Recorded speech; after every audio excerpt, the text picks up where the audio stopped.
오늘 본문 말씀을 보겠습니다. 오늘 본문 말씀은 잠언 16장 27절 말씀입니다. 불량한 자는 악을 꾀하나니 그 입술에는 맹렬한 불 같은 것이 있느니라. 아멘.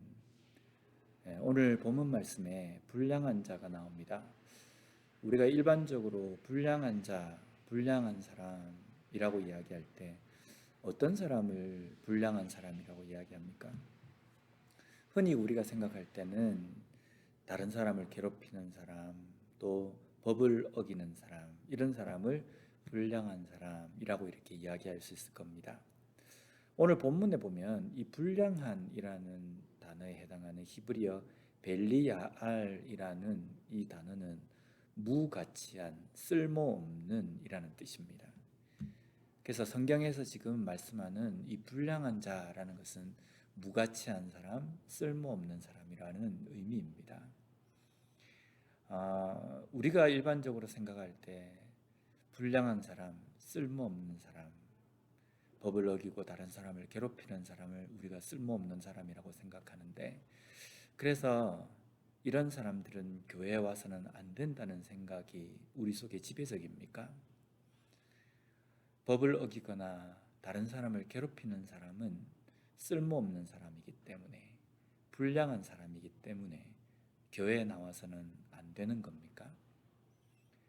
우리가 성경을 창세기부터 계시록까지 쭉 읽어봐도 이런 사람은 하나님 앞에 나오지 못한다는 말씀은 그 어디에도 없습니다. 오히려 교회가 존재하는 목적이 이런 사람들을 위해서입니다.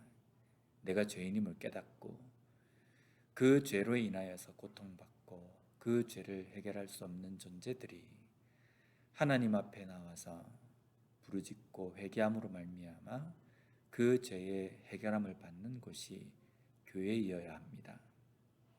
그렇다고 한다면 이런 사람들은 불량한 사람이 아니라고 한다면 성경에서 말씀하시는 불량한 사람은 어떤 사람이겠습니까?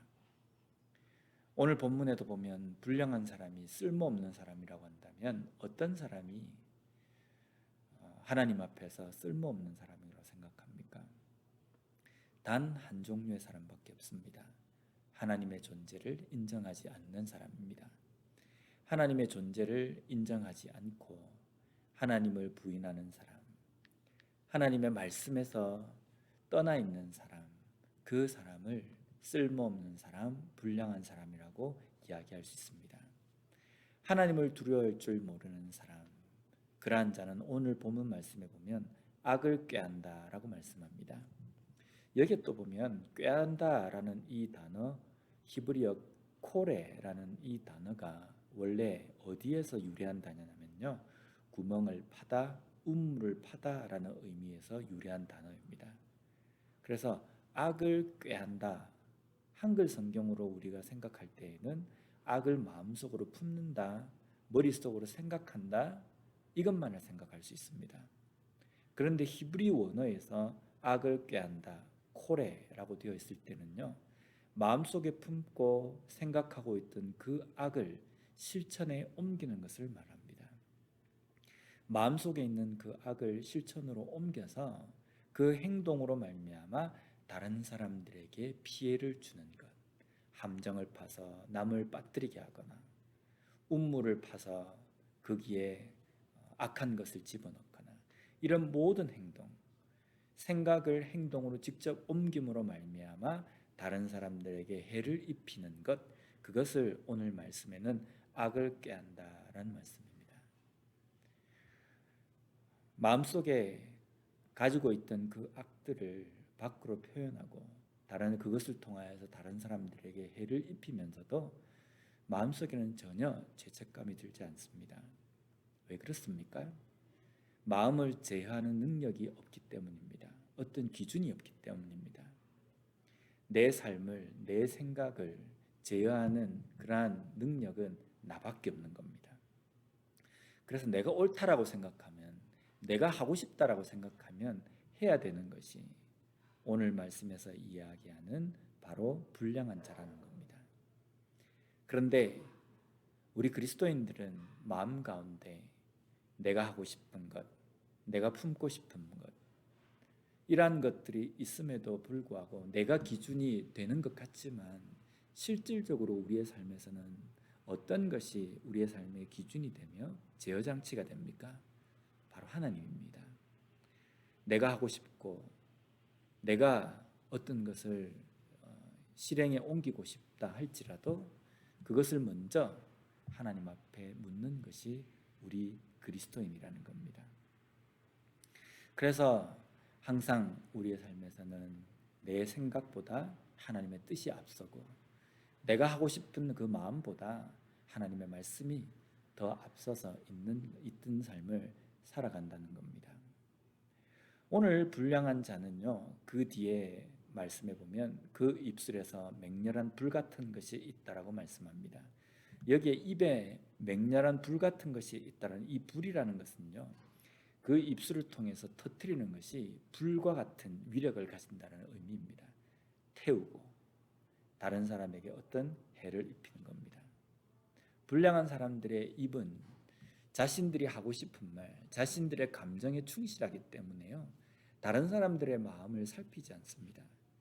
내가 하고 싶고 또 내가 내뱉고 싶은 말들을 내뱉어 버립니다.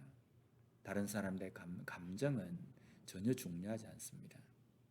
그런 사람들이 하는 말 때문에 다른 사람들이 마음의 상처를 받기도 하고 때로는 아주 큰 그런 데미지를 입기도 합니다. 우리의 삶에 불량한 자 어떤 사람인지 우리가 머릿속에 생각이 납니다. 누구누구. 그런데 오늘 이 말씀은요, 정말 불량한 사람들에게 말씀하시는 것이 아닙니다. 나는 불량하지 않다라고 생각하는 우리에게 하시는 말씀입니다. 불량한 사람의 생각 속에는 항상 악을 꾀하는 것이 있고 또한 그 입에는 항상 불 같은 것으로 다른 사람들에게 해를 입히고 그리고 다른 사람들에게 상처를 주는 삶을 살아간다. 그러면 오늘 이 말씀을 대하는 우리는 어떠한 자세로 이 말씀을 받아야 하냐면요, 정말 나는 악을 꾀하지 않는 삶을 살아가고 있는가? 나는 하나님 앞에서 내 입을 온전히 하나님 앞에 맡김으로 말미암아 다른 사람들을 태우는 말이 아니라 다른 사람들의 마음을 치유하고 다른 사람들의 상처를 보듬고 또 그 사람들의 상처를 포용하는 그러한 삶을 살아가고 있는가를 돌아보라는 말씀입니다. 우리도 인간입니다. 하나님을 섬기는 하나님의 백성이지만 여전히 우리는 죄인된 인간입니다. 그래서 자만해서는 안 됩니다. 나는 예수 믿기 때문에 잘 살고 있을 것이다. 그런데 끊임없이 이 말씀을 대할 때마다 항상 내 입을 통해서 선포되어지고 내 입을 통해서 나가는 말들이 어떠한 상황이고 어떠한 상태인지 점검하는 삶이 필요합니다. 오늘 하루도 우리에게 주어진 이 삶을 살아갈 때 많은 사람들을 만나게 되고 또 많은 말을 하게 됩니다. 그 말이 다른 사람에게 들려지기도 하지만요, 소중한 나의 가족들에게도 들려지게 되고 나의 동력자에게도 그 말을 하게 됩니다. 그럴 때 나는 상대방의 마음을 태우고 상대방의 마음을 아프게 하는 그러한 말을 하는 사람인가? 아니면 내 입에 하나님께서 세워주신 파수꾼 하나님의 말씀으로 말미암아 선한 말, 다른 사람들을 세우고 그 사람들의 마음을 치유해 줄 수 있는 그러한 말을 하는 사람인지 돌아봄으로 말미암아 오늘도 하나님 앞에서 불량한 자가 아니라 거룩한 백성으로서 살아가는 우리 모두가 되었으면 좋겠습니다.